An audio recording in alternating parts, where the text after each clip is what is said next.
there's a certain problem with education in this country. You and I are having a good, serious conversation about this, and we have good civil discourse and debate about a number of issues, even with John Bolton earlier.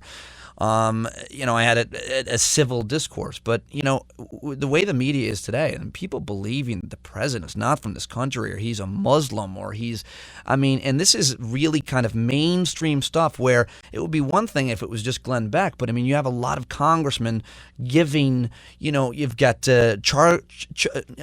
Grassley saying, yeah, they're going to pull the plug. You've got these, it's insane. The conversation in this country is insanely uninformed. We can't have a civil, informed discussion. What's going on? Well, you actually identified the problem when you made it clear that it's not just the lunatic fringe. Every period, it's mainstream. Every There's no such thing as the fringe. I'm scared. Has a fringe element.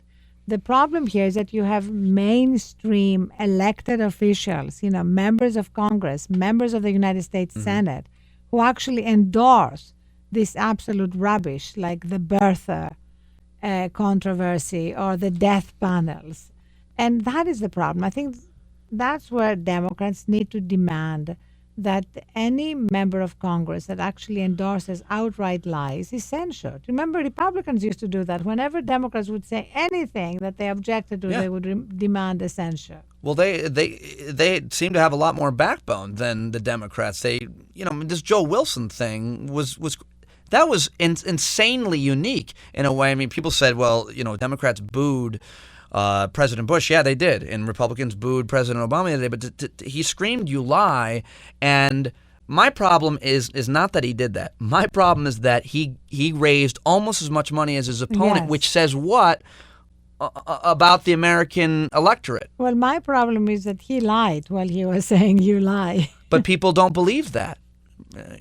People don't think that he did. A lot of people still think that he's telling the truth about that. Well, that is partly the problem with the media, because the media thinks that to be a good journalist, you have to present two sides to the story. Like here is Joe Wilson's view of the facts, and here is the president's view of the fact, instead of saying, in many instances, we know where the truth lies, and it is our job as journalists to say this is where the truth lies.